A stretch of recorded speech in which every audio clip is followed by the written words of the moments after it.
Morning to all of you. हमने जो estate PGT physics की जो सीरीज चलाई है उसमें आज का टॉपिक है हमारा horse cart problem. Horse cart problem से रिलेटेड न्यूमेरिकल्स आते हैं पेपर में। क्या है इसमें, मान लेते हैं कि एक हॉर्स है, हॉर्स यहाँ शो नहीं कर रहे, बस एक ये आप समझ लो हॉर्स है और ये इसका कार्ट है। ठीक है, इसका जो मास है वो मैंने m मान लिया और इसका जो वेट है, जैसे हॉर्स है मान लो, ठीक है, इसका जो वेट है वो मैं W1 मान लेता हूँ एक बार। ठीक है, और इसकी जो नॉर्मल रिएक्शन होगी मैं उसको R1 मान लेता हूँ। क्लियर। फिर ये जो है कार्ट, इसकी जो नॉर्मल रिएक्शन है वो R2 होगी और इसका जो वेट होगा वो W2 होगा। वेट तो हमेशा नीचे की तरफ लगता है और नॉर्मल रिएक्शन हम ऊपर की तरफ शो करते हैं। ठीक है, अब हमारे पास में क्या होगा कि ये जो हॉर्स है, ठीक है ना, अब अगर हम देखें तो ये आगे की तरफ जाएगा तो ये एक तरह का रिएक्शन करेगा R। ठीक है, ये एंगल बनाएगा थीटा। अगर मैं इसको रिजोल्व कर दूं तो ये दो कंपोनेंट की बात करता है, एक हॉरिजॉन्टल कंपोनेंट हो गया और एक ये हो गया वर्टिकल कंपोनेंट। ये वर्टिकल कंपोनेंट हो जाएगा और ये हॉरिजॉन्टल हो गया। हॉरिजॉन्टल पे हम शो करेंगे R कोस थीटा और वर्टिकल पे शो करेंगे R साइन थीटा। तो मैं लिख भी सकता हूँ R has two rectangular components. Number one vertical component, vertical component v is equal to में R साइन थीटा हो गया, ये वर्टिकल है। और सेकंड है हमारे पास हॉरिजॉन्टल कंपोनेंट। हॉरिजॉन्टल कंपोनेंट में क्या होगा, h इज इक्वल टू में R कोस थीटा। क्लियर। फिर हमारे पास एक W1 है और एक क्या है W2। जो W1 है, अब देखो इसी के ऊपर v है और इसी के ऊपर R1 है, तो जो W1 वेट है, W1 balance bye v plus R1। देखो इसी पे ही तो v है वर्टिकल कंपोनेंट और नॉर्मल रिएक्शन भी R है। और जो W2 है वो बैलेंस करेगा बाय R2। W2 सिर्फ R2 को ही क्या कर रहा है, बैलेंस कर रहा है। ये हो रहा है ऑन द हॉर्स और ये हो रहा है ऑन द कार्ट। क्लियर। फिर हम क्या करते हैं, एक चीज लेट कर लेते हैं कि F is the force of friction.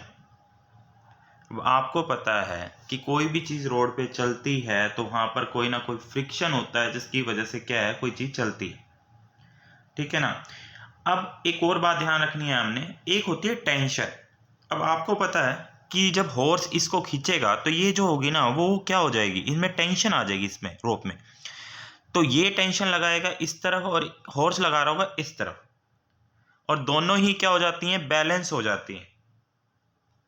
ठीक है ना। तो मैं लिख सकता हूं दोनों टेंशन जो हैं, दोनों टेंशन लगा रहे हैं तो दोनों बैलेंस फोर्स T होंगी। मतलब टेंशन एक तरह की फोर्स ही है। क्लियर हुआ। तो अब हमने ये देखा कि अगर ये आगे की तरफ ले जाता है तो कोई एंगल थीटा बनाता है, तो हम ऐसे भी तो कह सकते हैं कि पीछे भी तो देखो पैर लगाएगा तो अभी तो यहाँ भी एंगल बनेगा कोई। क्लियर। तो अब हम बात करते हैं, पहले नेट फोर्स की बात करते हैं। किसके ऊपर बात कर रहे हैं हम, हॉर्स के ऊपर। तो हम लिखेंगे net force acting on the horse. तो अब आपको पता है, देखो H भी है और T भी है, दोनों की डायरेक्शन अपोजिट है।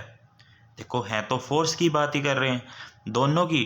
अब देखो एक तरह की फोर्स ही तो अराइज हो रही है, तो हम क्या करेंगे, इन दोनों का, ये इसकी डायरेक्शन इस तरफ है और इसकी डायरेक्शन इधर है, तो क्या बनेगी net force H minus T और फॉर्मूला F आ जाएगा। अब ये फोर्स होती क्या है, MA, ये फॉर्मूला होता है हमारे पास।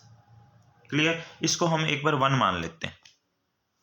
नेक्स्ट, अभी हमने हॉर्स की बात की है, ये ऐसे ही हम अगर कार्ट की बात करें, मैं यहां लिख देता हूं net force acting on the cart. अब कार्ट पे देखो, अब कार्ट भी तो एक पीछे की तरफ फोर्स अराइज कर रहा होगा। अगर ये कर रहा है तो ये भी कर रहा होगा, और इसकी टेंशन आगे की तरफ है, तो ये दोनों भी एक दूसरे से क्या होंगे, अपोजिट होंगे। अब ये वाली टेंशन ज्यादा है इस फोर्स से, इसलिए तो ये आगे मूव कर रहा है। तो ये अगर ये टेंशन ज्यादा है तो टेंशन में से फोर्स को माइनस करेंगे, और उसके इसका मास हमने क्या लिया m, और इसका m स्मॉल m था, इसलिए मैंने स्मॉल m लिखा था। तो यहां आ जाएगा ma, फोर्स का फॉर्मूला। ये होगी सेकंड। अब हम क्या करते हैं, ऐड कर देते हैं फर्स्ट एंड सेकंड को। Add first and second. h minus t plus t minus F is equal to में m a plus m a. अब देखो एक टी प्लस का है एक माइनस का, कैंसिल हो जाएंगे, तो बचेगा क्या हमारे पास बचेगा h minus F is equal to में, यहां से a कॉमन ले लिया जाए तो क्या बनेगा m प्लस एम। तो यहां से अगर मैं a फाइंड करने लगूँ तो h माइनस एफ तो रहेगा ही रहेगा, ये नीचे आ जाएगा टोटल मास दोनों का, इज इक्वल टू में क्या आ जाएगा a। तो ये आ गया हमारे पास एक्सेलरेशन। क्लियर। अब देखो एक बात, अगर मैं h को कैपिटल मानता हूं कि h बड़ा है, h मतलब हॉरिजॉन्टल कंपोनेंट्स की बात कर रहा है ये, अगर h फोर्स से बड़ा है, h अगर बड़ा है तो मैं अगर फोर्स में से कुछ भी माइनस कर लूं तो मेरे पास जो वैल्यू आएगी, तो इफ a इज पॉजिटिव, क्यों positive, because h minus F is positive, ये पॉजिटिव आ रहा है। अब ये पॉजिटिव आता है तो h ग्रेटर देन f होने से क्या होगा, ये जो कार्ट है वो फॉरवर्ड डायरेक्शन में, इससे हमें क्या मिलेगा, cart is moving in forward direction, ये फॉरवर्ड डायरेक्शन में मूव करेगा। क्लियर। ये थी हमारी हॉर्स कार्ट प्रॉब्लम। ठीक है, इससे रिलेटेड हम न्यूमेरिकल देखेंगे।